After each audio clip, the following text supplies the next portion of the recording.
നമസ്കാരം, പുതിയൊരു വീഡിയോയിലേക്ക് ഏവർക്കും സ്വാഗതം. ഇന്നത്തെ ക്ലാസ്സിൽ നമ്മൾ ഉൾപ്പെടുത്തിയിരിക്കുന്നത് +1 തുല്യത റെഗുലർ വിദ്യാർത്ഥികൾക്ക് വേണ്ടി +1 പൊളിറ്റിക്കൽ സയൻസിൽ നിന്ന് പരീക്ഷയ്ക്ക് ഉറപ്പായിട്ടും വരുന്ന ഏറ്റവും ഇമ്പോർട്ടൻ്റ് ആയിട്ടുള്ള മുൻകാലങ്ങളിൽ ചോദിച്ചിട്ടുള്ള ചോദ്യങ്ങളും അതിൻ്റെ ഉത്തരങ്ങളുമാണ്. ഓരോ ടോപ്പിക്കും നമ്മൾ സെപ്പറേറ്റ് പറയുന്നുണ്ട്.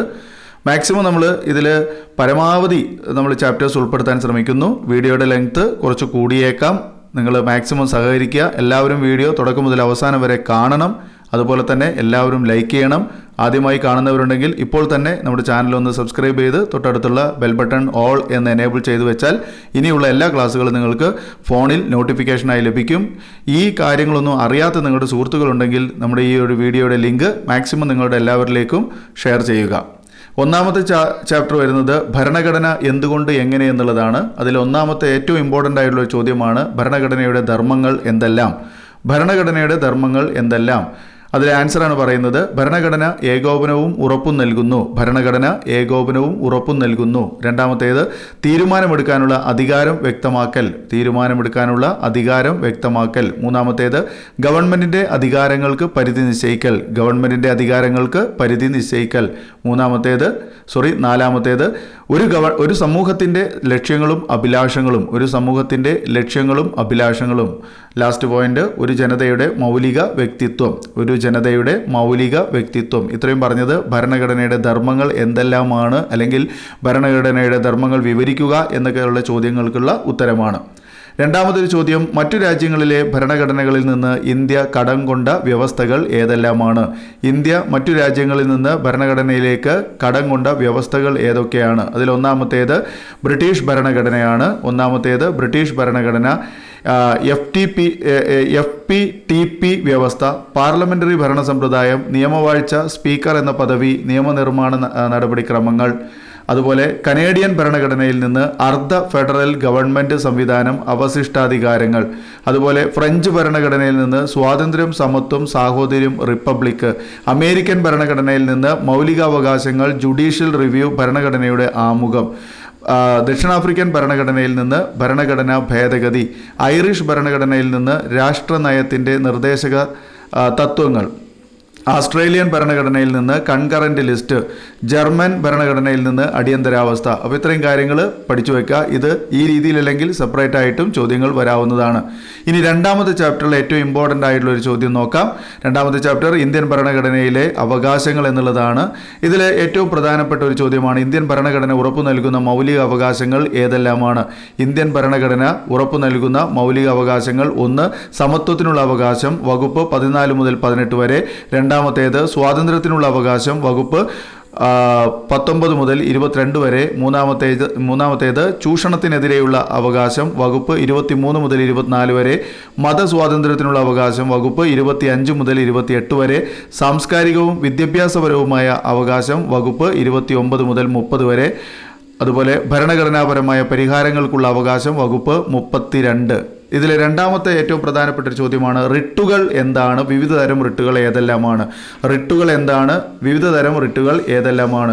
മൗലിക അവകാശങ്ങൾ ലംഘിക്കപ്പെട്ടാൽ അവ പുനഃസ്ഥാപിച്ച് കിട്ടുന്നതിന് വേണ്ടി സുപ്രീം കോടതിയോ ഹൈക്കോടതിയോ പുറപ്പെടുവിക്കുന്ന ഉത്തരവുകൾക്കാണ് റിട്ടുകൾ എന്ന് പറയുന്നത്. വകുപ്പ് 32 പ്രകാരമാണ് റിട്ടുകൾ പുറപ്പെടുവിക്കുന്നത്.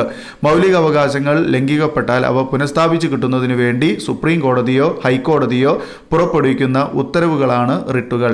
പ്രധാനപ്പെട്ട റിട്ടുകൾ: 1. ഹേബിയസ് കോർപ്പസ് ആണ്. അന്യായമായി അറസ്റ്റ് ചെയ്യപ്പെട്ട ആളെ കോടതിയിൽ ഹാജരാക്കാൻ ആവശ്യപ്പെടുന്ന ഉത്തരവാണ് ഹേബിയസ് കോർപ്പസ്. ഇതൊക്കെ ചേരുംപടിയിലൊക്കെ ചേർക്കാൻ വേണ്ടി വരാറുണ്ട്. ഹേബിയസ് കോർപ്പസ് എന്താണെന്ന് മനസ്സിലായല്ലോ. രണ്ടാമത്തേത് മാൻഡമസ് ആണ്. മാൻഡമസ് എന്താ? ഒരു ഉദ്യോഗസ്ഥൻ തൻ്റെ കർത്തവ്യം നിറവേറ്റാതിരുന്നാൽ അതിനെതിരെ കോടതി പുറപ്പെടുവിക്കുന്ന ഉത്തരവാണ് മാൻഡമസ്. മൂന്നാമത്തേത് പ്രൊഹിബിഷനാണ്. കീഴ്ക്കോടതികൾ അധികാരാതിർത്തി ലംഘിക്കുമ്പോൾ അതിനെതിരെ കോടതി പുറപ്പെടുവിക്കുന്ന ഉത്തരവാണ് പ്രൊഹിബിഷൻ. മറ്റൊന്ന് സെർഷ്യോററി ആണ്. ഒരു കേസ് കീഴ്ക്കോടതിയിൽ നിന്ന് മേൽക്കോടതിയിലേക്ക് മാറ്റാൻ ആവശ്യപ്പെടുന്ന റിട്ടാണ് സെർഷ്യോററി. മറ്റൊന്ന് ക്വോ വാറൻറ്റോ ആണ്. ഒരാളെ അയാൾക്ക് അർഹതയില്ലാത്ത ഉദ്യോഗം വഹിക്കുന്നത് തടയുന്നതിനായി പുറപ്പെടുവിക്കുന്ന റിട്ടാണ് ക്വോ വാറൻറ്റോ. ലാസ്റ്റ് ഇതിലെ ഒരു ചോദ്യം, സ്വത്തവകാശം ഇപ്പോൾ ഏത് തരം അവകാശമാണ്? സ്വത്തവകാശം ഇപ്പോൾ നിയമപരമായ അവകാശമാണ്. 44-ാം ഭരണഘടനാ ഭേദഗതി പ്രകാരമാണ് അത് നിയമപരമായ അവകാശമായിട്ട് മാറ്റിയിട്ടുള്ളത്. ഇനി അധ്യായം 3ലേക്കാണ് പോകുന്നത്. തെരഞ്ഞെടുപ്പും പ്രാതിനിധ്യവും. ഇന്ത്യ ഒരു FPTP സമ്പ്രദായം സ്വീകരിക്കാനുള്ള കാരണങ്ങൾ എന്തെല്ലാം? അതാണ് അതിലെ പ്രധാനപ്പെട്ട ഒരു ചോദ്യം. ഇന്ത്യ FPTP സമ്പ്രദായം സ്വീകരിക്കാനുള്ള കാരണങ്ങൾ എന്തെല്ലാം? പോയിന്റ് ഒന്നാമത്തേത്, FPTP സമ്പ്രദായം വളരെ ലളിതമായൊരു സമ്പ്രദായമാണ്. രണ്ടാമത്തേത്, ഇന്ത്യയെ പോലുള്ള ഒരു വിസ്തൃതമായ രാജ്യത്തിന് FPTP സമ്പ്രദായം അനുയോജ്യമാണ്. മൂന്നാമത്തെ പോയിന്റ്, FPTP വ്യവസ്ഥയിൽ ഇഷ്ടമുള്ള സ്ഥാനാർത്ഥിക്ക് വോട്ട് രേഖപ്പെടുത്താം. നാലാമത്തെ പോയിന്റ്, FPTP സമ്പ്രദായത്തിൽ സ്ഥാനാർത്ഥികൾക്ക് കൂടുതൽ ഉത്തരവാദിത്വം ഉണ്ട്. മറ്റൊരു ചോദ്യം, തെരഞ്ഞെടുപ്പ് കമ്മീഷന്റെ ചുമതലകൾ എന്തെല്ലാമാണ്? വളരെ ഇമ്പോർട്ടൻ്റ് ആണ്. തെരഞ്ഞെടുപ്പ് കമ്മീഷന്റെ ചുമതലകൾ എന്തെല്ലാമാണ്? ഒന്നാമത്തെ പോയിന്റ്, രാഷ്ട്രപതി, ഉപരാഷ്ട്രപതി, MP-മാർ, MLA-മാർ എന്നിവരെ തെരഞ്ഞെടുക്കുക. രാഷ്ട്രപതി, ഉപരാഷ്ട്രപതി, MP-മാർ, MLA-മാർ എന്നിവരെ തെരഞ്ഞെടുക്കുക. രണ്ടാമത്തേത്, വോട്ടർ പട്ടിക തയ്യാറാക്കുക, പ്രസിദ്ധീകരിക്കുക. മറ്റൊന്ന്, തെരഞ്ഞെടുപ്പ് തീയതികൾ നിശ്ചയിക്കുക, തെരഞ്ഞെടുപ്പ് പട്ടിക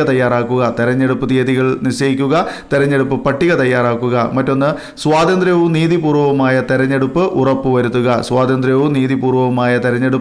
ഉറപ്പുവരുത്തുക. Chapter 4 executive. വിവിധ തരം എക്സിക്യൂട്ടീവുകൾ ഏതെല്ലാമാണ്? ഏറ്റവും പ്രധാനപ്പെട്ട ഒരു ചോദ്യമാണ്. വിവിധ തരം എക്സിക്യൂട്ടീവുകൾ ഏതെല്ലാമാണ്? ഒന്ന്, രാഷ്ട്രീയ എക്സിക്യൂട്ടീവാണ്. അതായത് തെരഞ്ഞെടുപ്പിലൂടെ അധികാരത്തിലെത്തുന്ന രാഷ്ട്രീയക്കാരാണ് രാഷ്ട്രീയ എക്സിക്യൂട്ടീവ്. രണ്ടാമത്തേത് സ്ഥിരം എക്സിക്യൂട്ടീവാണ്. കേന്ദ്രത്തിലും സംസ്ഥാനങ്ങളിലും ജോലി ചെയ്യുന്ന സർക്കാർ ഉദ്യോഗസ്ഥർ ബ്യൂറോക്രസി എന്നറിയപ്പെടുന്നത്. ഇവരെയാണ് സ്ഥിരം എക്സിക്യൂട്ടീവ് എന്ന് പറയുന്നത്. മൂന്നാമത്തേത് പ്രസിഡൻഷ്യൽ എക്സിക്യൂട്ടീവാണ്. രാഷ്ട്രത്തലവനും ഭരണത്തലവനും ഒരാളായിരിക്കും. ഉദാഹരണം അമേരിക്ക പോലുള്ള രാജ്യങ്ങളിലാണ് ഈ പ്രസിഡൻഷ്യൽ എക്സിക്യൂട്ടീവ് നിലനിൽക്കുന്നത്. അതായത് രാഷ്ട്രത്തലവനും ഭരണത്തലവനും ഒരാളായിരിക്കും എന്നുള്ളത്. മറ്റൊന്ന് പാർലമെന്ററി എക്സിക്യൂട്ടീവ്. രാഷ്ട്രത്തലവനും ഭരണത്തലവനും വെവ്വേറെ ആളുകളായിരിക്കും. അതായത് ഇന്ത്യയെ പോലുള്ള രാജ്യത്ത് നമ്മുടെ രാഷ്ട്രപതി, അതുപോലെ തന്നെ പ്രധാനമന്ത്രി, ഇതെല്ലാം വ്യത്യസ്തമാണ്. അപ്പോൾ പാർലമെന്ററി എക്സിക്യൂട്ടീവ് മറ്റൊന്ന്. ദെൻ അടുത്തത് അർദ്ധ പ്രസിഡൻഷ്യൽ എക്സിക്യൂട്ടീവാണ്. അർദ്ധ പ്രസിഡൻഷ്യൽ എക്സിക്യൂട്ടീവ് എന്ന് പറയുന്നത് രാഷ്ട്രത്തലവനും ഭരണത്തലവനും വെവ്വേറെ ആളുകളായിരിക്കും. പ്രസിഡന്റിന് കൂടുതൽ അധികാരങ്ങൾ ഉണ്ടായിരിക്കും. രാഷ്ട്രത്തലവന് കൂടുതൽ അധികാരങ്ങൾ ഉണ്ടായിരിക്കും. ഉദാഹരണം ഫ്രാൻസ്, റഷ്യ, ശ്രീലങ്ക പോലുള്ള രാജ്യങ്ങൾ. മറ്റൊരു ചോദ്യം, ഇന്ത്യൻ രാഷ്ട്രപതിയുടെ വിവേചനാധികാരങ്ങൾ എന്തെല്ലാമാണ്? മൂന്ന് കാര്യങ്ങളാണ് പറയുന്നത്. ഒന്നാമത്തേത്, മന്ത്രിസഭ നൽകിയ ഉപദേശം പുനഃപരിശോധന നടത്തുന്നതിനായി തിരിച്ചയക്കുന്നതിനുള്ള അധികാരം രാഷ്ട്രപതിക്കുണ്ട്. മന്ത്രിസഭ നൽകിയ ഉപദേശം പുനഃപരിശോധന നടത്തുന്നതിനായി തിരിച്ചയക്കുന്നതിനുള്ള അധികാരം രാഷ്ട്രപതിക്കുണ്ട്. രണ്ടാമത്തേത്, പാർലമെന്റ് പാസാക്കുന്ന ബില്ലുകൾ തടഞ്ഞുവെക്കുകയോ തിരിച്ചയക്കുകയോ ചെയ്യുന്നതിനുള്ള അധികാരം രാഷ്ട്രപതിക്കുണ്ട്. പാർലമെന്റ് പാസാക്കുന്ന ബില്ലുകൾ തടഞ്ഞുവെക്കുകയോ തിരിച്ചയക്കുകയോ ചെയ്യുന്നതിനുള്ള അധികാരം രാഷ്ട്രപതിക്കുണ്ട്. ഇതിനെ വിളിക്കുന്ന പേര് പോക്കറ്റ് വീറ്റോ അധികാരം എന്നാണ്. മറ്റൊന്ന്, തെരഞ്ഞെടുപ്പിൽ ഒരു പാർട്ടിക്കും വ്യക്തമായ ഭൂരിപക്ഷം ലഭിക്കാത്ത വേളയിൽ പ്രധാനമന്ത്രി ആരാകണമെന്ന് തീരുമാനിക്കാനുള്ള അധികാരം രാഷ്ട്രപതിക്കുണ്ട്. തെരഞ്ഞെടുപ്പിൽ ഒരു പാർട്ടിക്കും വ്യക്തമായ ഭൂരിപക്ഷം ലഭിക്കാത്ത വേളയിൽ പ്രധാനമന്ത്രി ആരാകണമെന്ന് തീരുമാനിക്കാനുള്ള അധികാരം രാഷ്ട്രപതിക്കുണ്ട്. മറ്റൊരു ചോദ്യം, ബ്യൂറോക്രസിയുടെ ചുമതലകൾ എന്തെല്ലാമാണ്? ഗവൺമെന്റ് നയരൂപീകരണത്തിൽ സജീവമായി പങ്കെടുക്കുക. ബ്യൂറോക്രസി എന്ന് പറയുന്നത് സർക്കാർ തലത്തിൽ ജോലി ചെയ്യുന്ന ആളുകളാണ്. അപ്പോൾ ഗവൺമെന്റ് നയരൂപീകരണത്തിൽ സജീവമായി പങ്കെടുക്കുക എന്നതാണ് ഒന്നാമത്തെ ചുമതല. രണ്ടാമത്തേത്, നയങ്ങളും പരിപാടികളും നടപ്പിലാക്കുക. മൂന്നാമത്തേത്, ഭരണചട്ടങ്ങൾ രൂപീകരിക്കുക. നാലാമത്തേത്, ഭരിക്കുന്നവരെയും ഭരിക്കപ്പെടുന്നവരെയും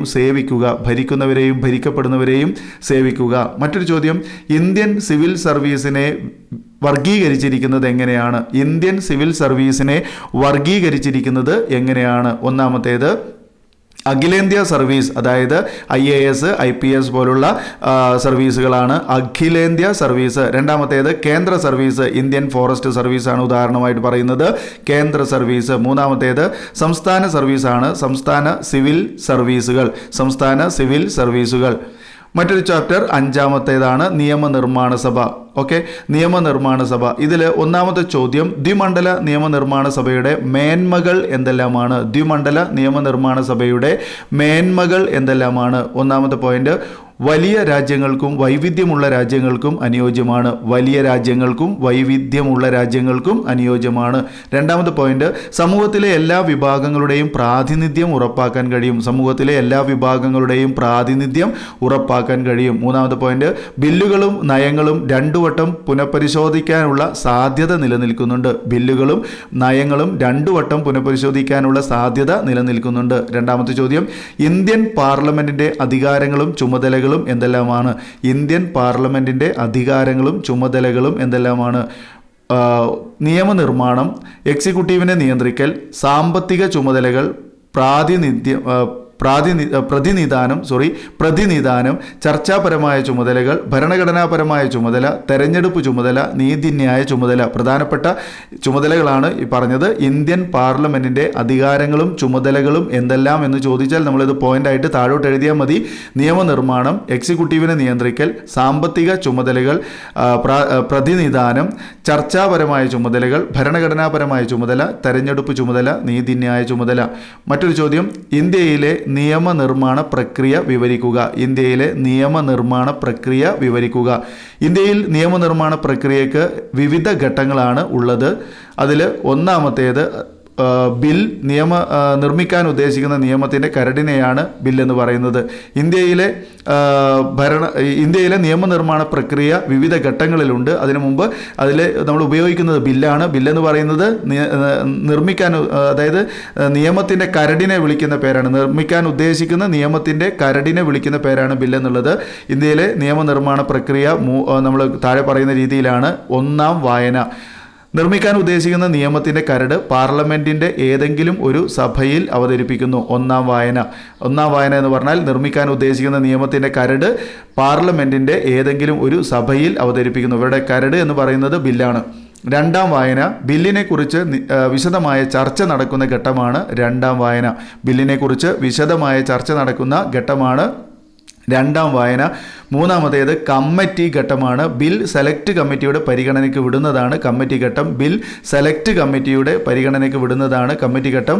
നാലാമത്തേത് റിപ്പോർട്ട് ഘട്ടമാണ്. വിശദമായ വിലയിരുത്തലുകൾക്ക് ശേഷം സെലക്ട് കമ്മിറ്റി ബില്ലിന്മേലുള്ള റിപ്പോർട്ട് തയ്യാറാക്കി പ്രസിദ്ധീകരിക്കുന്നതാണ് റിപ്പോർട്ട് ഘട്ടം. വിശദമായ വിലയിരുത്തലുകൾക്ക് ശേഷം സെലക്ട് കമ്മിറ്റി ബില്ലിന്മേലുള്ള റിപ്പോർട്ട് തയ്യാറാക്കി പ്രസിദ്ധീകരിക്കുന്നു. അതാണ് റിപ്പോർട്ട് ഘട്ടം. ദെൻ ലാസ്റ്റ് പോയിന്റ് മൂന്നാം വായനയാണ്. ബിൽ അന്തിമ അംഗീകാരത്തിനായി സഭയിൽ അവതരിപ്പിക്കുന്നു. ബിൽ അന്തിമ അംഗീകാരത്തിനായി സഭയിൽ അവതരിപ്പിക്കുന്നു. ഇരുസഭകളുടെയും അംഗീകാരം ലഭിച്ചാൽ ബിൽ രാഷ്ട്രപതിയുടെ പരിഗണനയ്ക്ക് വിടുന്നു. രാഷ്ട്രപതി അംഗീകരിച്ചാൽ ബിൽ നിയമമാകുന്നു. ഇങ്ങനെയാണ് ഇന്ത്യയിലെ നിയമനിർമ്മാണ പ്രക്രിയ നടക്കുന്നത്. മറ്റൊരു ചോദ്യം, എങ്ങനെയാണ് പാർലമെന്റ് എക്സിക്യൂട്ടീവിനെ നിയന്ത്രിക്കുന്നത്? പര്യാലോചനകളും ചർച്ചകളും, അതായത് ചോദ്യോത്തരവേള, ശൂന്യവേള, അടിയന്തര പ്രമേയം എന്നിവ ചേർന്നതാണ് പര്യാലോചനകളും ചർച്ചകളും. രണ്ടാമത്തേത് നിയമങ്ങൾ അംഗീകരിക്കൽ അഥവാ തിരസ്കരിക്കൽ. മറ്റൊന്ന് ധനപരമായ നിയന്ത്രണം, മറ്റൊന്ന് അവിശ്വാസ പ്രമേയം. ഈ രൂപങ്ങളിലാണ് പാർലമെന്റ് എക്സിക്യൂട്ടീവിനെ നിയന്ത്രിക്കുന്നത്. ദെൻ ആറാമത്തെ ചാപ്റ്ററാണ് നീതിന്യായ വിഭാഗം. ഇതിൽ ഒന്നാമത്തെ ചോദ്യം, ജുഡീഷ്യറിയുടെ സ്വാതന്ത്ര്യം സംരക്ഷിക്കാനുള്ള നടപടികൾ എന്തെല്ലാമാണ്? അത് ഇങ്ങനെ ചോദിക്കാം. ഇന്ത്യൻ ജുഡീഷ്യറിയുടെ സ്വാതന്ത്ര്യം സംരക്ഷിക്കാനുള്ള നടപടികൾ എന്തെല്ലാം? അങ്ങനെയൊക്കെ രീതിയിൽ ചോദ്യം വരാം. എന്തായാലും കൃത്യമായിട്ട് മനസ്സിലാക്കി പോവുക. ഒന്നാമത്തേത് നിയമന രീതിയാണ്. ജഡ്ജിമാരുടെ നിയമനം രാഷ്ട്രീയത്തിന് അതീതമാക്കിയിട്ടുണ്ട്. അതാണ് ഒന്നാമത്തെ കാര്യം. അതായത് ജുഡീഷ്യറിയുടെ സ്വാതന്ത്ര്യം സംരക്ഷിക്കാൻ വേണ്ടിയിട്ട് എന്തൊക്കെ നടപടികളാണ് സ്വീകരിക്കുന്നത്? അതിലൊന്ന് നിയമന രീതിയാണ്. നിയമന രീതി എങ്ങനെയുള്ളതാണ്? ജഡ്ജിമാരുടെ നിയമനം രാഷ്ട്രീയത്തിന് അതീതമാണ്. രണ്ടാമത്തേത് നിശ്ചിതമായ ഔദ്യോഗിക കാലാവധി ഉണ്ടായിരിക്കും. ജഡ്ജിമാർക്ക് നിശ്ചിത കാലാവധി വരെ ജോലിയിൽ തുടരാം. മറ്റൊന്ന് സാമ്പത്തിക ആശ്രയത്വത്തിൻ്റെ അഭാവമാണ്. ജഡ്ജിമാർക്ക് സമ്പത്തിനായി എക്സിക്യൂട്ടീവിനെയോ ജുഡീഷ്യറിയെയോ ആശ്രയിക്കേണ്ടതില്ല. മറ്റൊന്ന് വ്യക്തിപരമായ വിമർശനങ്ങളിൽ നിന്നുള്ള പ്രതിരോധം. ജഡ്ജിമാരെ വ്യക്തിപരമായ വിമർശനങ്ങളിൽ നിന്ന് ഒഴിവാക്കിയിട്ടുണ്ട്. മറ്റൊന്ന് എക്സിക്യൂട്ടീവിനെ ജുഡീഷ്യറിയിൽ നിന്ന് വേർതിരിക്കൽ. എക്സിക്യൂട്ടീവിനെ ജുഡീഷ്യറിയിൽ നിന്ന് മാറ്റി നിർത്തിയിരിക്കുന്നു എന്നുള്ളതാണ്. ദെൻ രണ്ടാമതൊരു ചോദ്യം, ഇന്ത്യൻ സുപ്രീം കോടതിയുടെ അധികാര പരിധി ചർച്ച ചെയ്യുക എന്നുള്ളതാണ്. ഇന്ത്യൻ സുപ്രീം കോടതിയുടെ അധികാര പരിധി പ്രധാനമായും 3 അധികാരങ്ങളാണുള്ളത്. ഒന്ന് ഉത്ഭവാധികാരമാണ്. ചില കേസുകൾ നേരിട്ട് പരിഗണിക്കുന്നതിന് സുപ്രീം കോടതിക്ക് അധികാരമുണ്ട്. അതിനെയാണ് ഉത്ഭവാധികാരം എന്ന് പറയുന്നത്. രണ്ടാമത്തേത് അപ്പീൽ അധികാരമാണ്. ഇന്ത്യയിലെ പരമോന്നത അപ്പീൽ കോടതിയാണ് സുപ്രീം കോടതി. മൂന്നാമത്തേത് ഉപദേശാധികാരമാണ്. പൊതുപ്രാതിനിധ്യമുള്ള വിഷയങ്ങളിൽ രാഷ്ട്രപതിക്ക് സുപ്രീം കോടതിയുടെ ഉപദേശം തേടാവുന്നതാണ്. അടുത്തൊരു ചോദ്യം, എന്താണ് ജുഡീഷ്യൽ ആക്ടിവിസം? അതിൻ്റെ 2 ഗുണങ്ങളും ദോഷങ്ങളും എന്തൊക്കെയാണ്? ജുഡീഷ്യൽ ആക്ടിവിസം എന്ന് പറയുന്നത് മനുഷ്യാവകാശ ലംഘനം പോലുള്ള കേസുകളിൽ ജുഡീഷ്യറി സ്വമേധയാ ഇടപെടുന്നതിനെ വിളിക്കുന്ന പേരാണ് ജുഡീഷ്യൽ ആക്ടിവിസം എന്നുള്ളത്. അതായത് പൊതു താൽപ്പര്യ ഹർജികൾ മുഖേനയാണ് ഇത് നടപ്പിലാക്കുക. അതിൻ്റെ ഗുണങ്ങൾ എന്താണ്?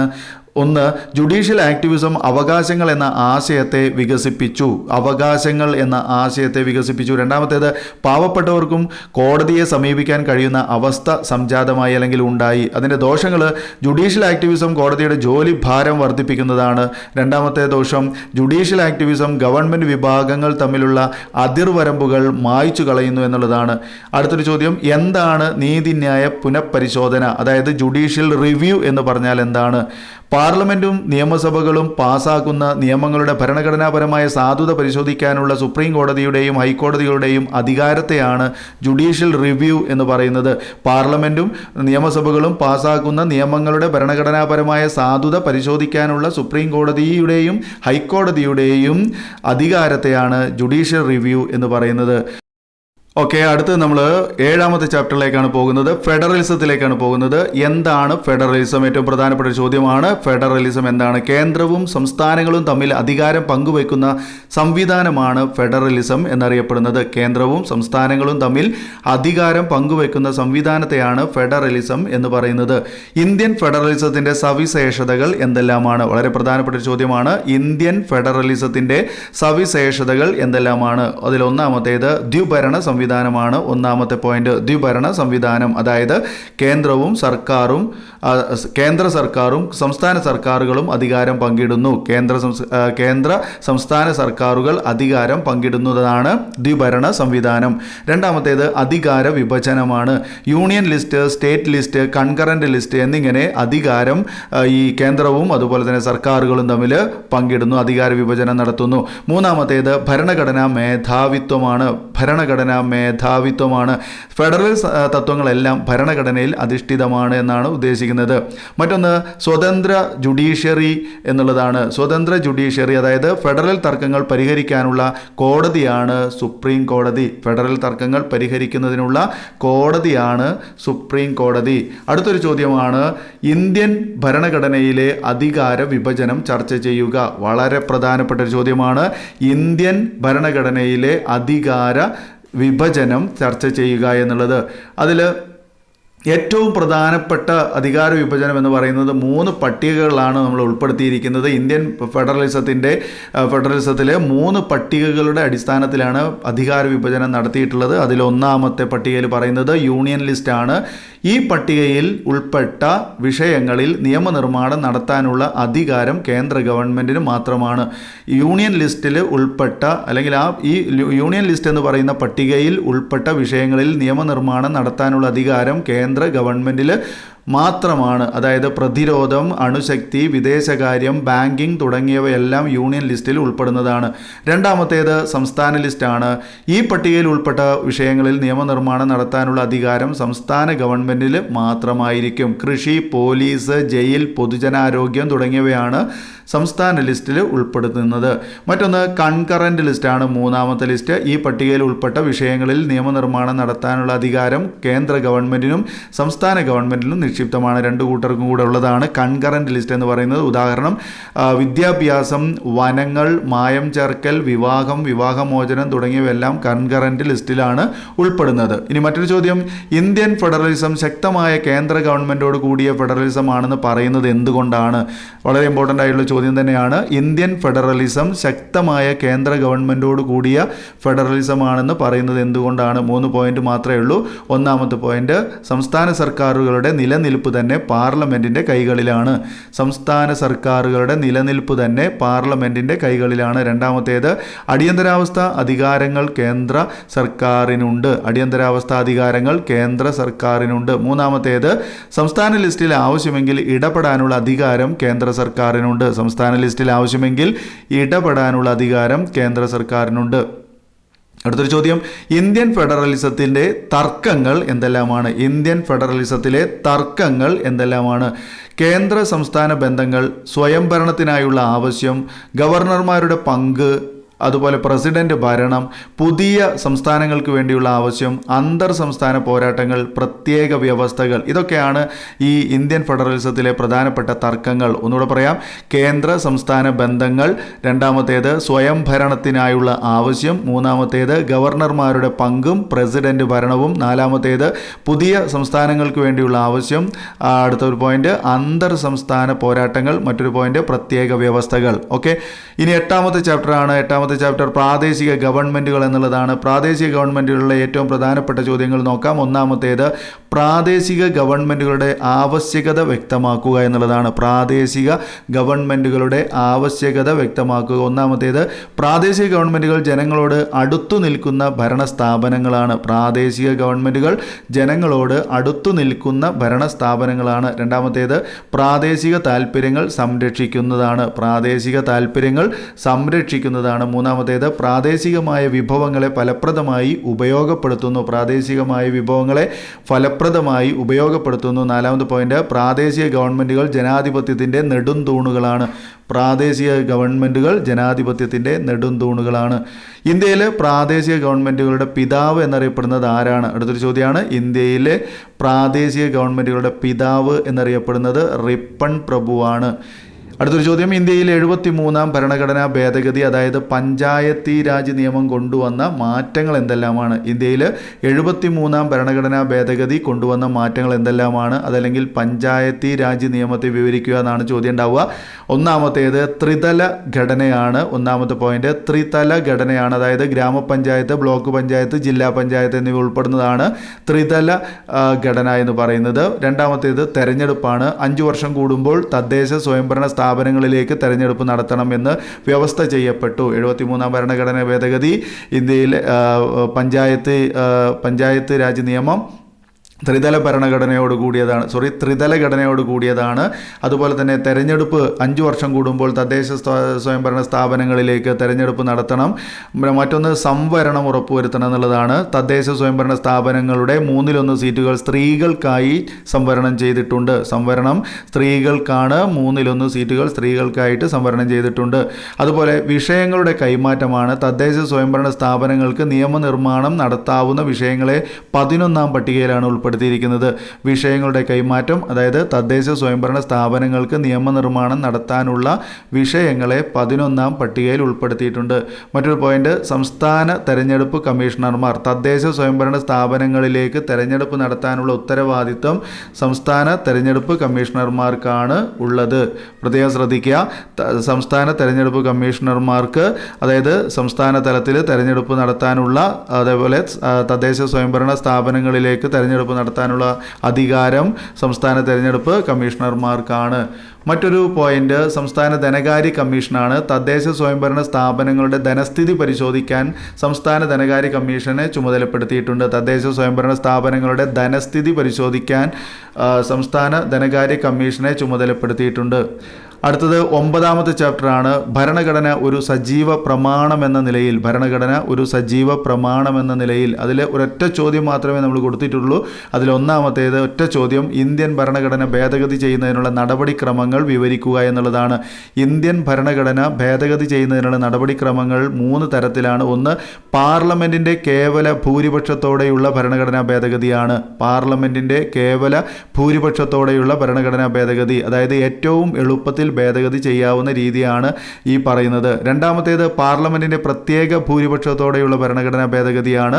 പാർലമെന്റിന്റെ പ്രത്യേക ഭൂരിപക്ഷത്തോടെയുള്ള ഭരണഘടനാ ഭേദഗതി, ഇതിൽ പാർലമെന്റിന്റെ ഇരുസഭകളിലും ഹാജരായി വോട്ട് ചെയ്തവരിൽ 2/3 ഭാഗത്തിൻ്റെ പിന്തുണ വേണമെന്നുള്ളതാണ് രണ്ടാമത്തേതിൻ്റെ പ്രത്യേകത. പാർലമെൻറ്റിൽ ഇരുസഭകളിലും ഹാജരായി വോട്ട് ചെയ്യുന്നവരിൽ 2/3 ഭാഗത്തിൻ്റെ പിന്തുണ വേണം. മൂന്നാമത്തേതാണ് പാർലമെൻറ്റിൻ്റെ പ്രത്യേക ഭൂരിപക്ഷവും പകുതിയിലേറെ സംസ്ഥാനങ്ങളുടെ അംഗീകാരവും. പാർലമെൻറ്റിൻ്റെ പ്രത്യേക ഭൂരിപക്ഷവും പകുതിയിലേറെ സംസ്ഥാനങ്ങളുടെ അംഗീകാരവും.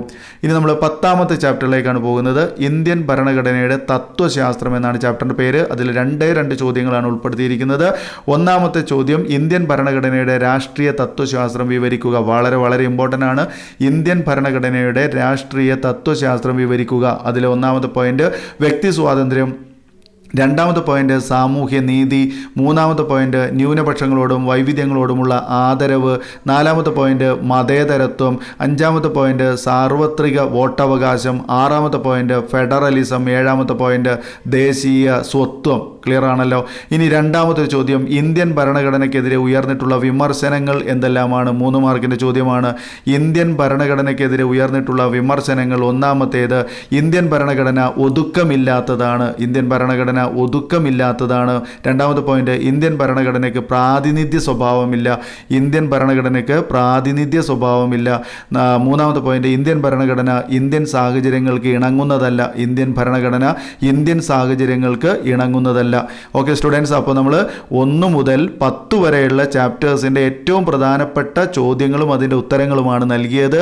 ഇത് +1 തുല്യത ഇപ്പോൾ പരീക്ഷ എഴുതാൻ പോകുന്ന പഠിതാക്കൾക്കും, +1 തുല്യതയിൽ പൊളിറ്റിക്കൽ സയൻസ് പരീക്ഷ എഴുതാൻ പോകുന്ന പഠിതാക്കൾക്കും, അതുപോലെ സ്കൂളിൽ ഇപ്പോൾ പഠിച്ചുകൊണ്ടിരിക്കുന്ന +1 റെഗുലർ സ്റ്റുഡൻസിനും 100% ഉപകാരപ്പെടുന്ന ക്ലാസ്സാണ്. തീർച്ചയായിട്ടും ഈ വീഡിയോ നിങ്ങൾക്ക് ഇഷ്ടപ്പെടുകയാണെങ്കിൽ മുൻ പറഞ്ഞ പോലെ ലൈക്ക് ചെയ്യാൻ മറക്കരുത്. അതുപോലെ ഷെയർ ചെയ്യണം. സബ്സ്ക്രൈബ് ചെയ്യാതെ ആരെങ്കിലും കാണുന്നുണ്ടെങ്കിൽ ദയവായി നമ്മുടെ ചാനൽ ഒന്ന് സബ്സ്ക്രൈബ് ചെയ്യുക. അടുത്തുള്ള ബെൽ ബട്ടൺ ഓൾ എന്ന് എനേബിൾ ചെയ്ത് വെക്കുക. ഇനി നമുക്ക് 11 മുതൽ 20 വരെയുള്ള ചാപ്റ്റേഴ്സിൻ്റെ നോട്ടുമായിട്ട്, അതായത് ക്ലാസ്സുമായിട്ട് അടുത്ത വീഡിയോയിൽ കാണാം. അപ്പോൾ ഈ വീഡിയോ കണ്ടിരുന്ന എല്ലാവർക്കും നന്ദി. Thanks for watching.